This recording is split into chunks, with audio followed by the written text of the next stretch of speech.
มันมีโต๊ะที่ไม่เต้นอยากขอถามสักนิดนึง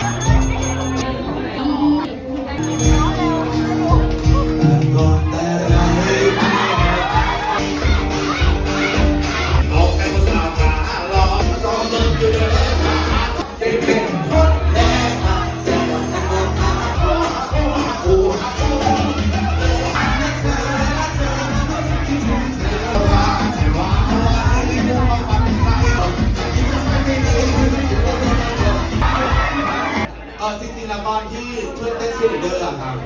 เราทำอย่างอยู่ใช่ไหมครับ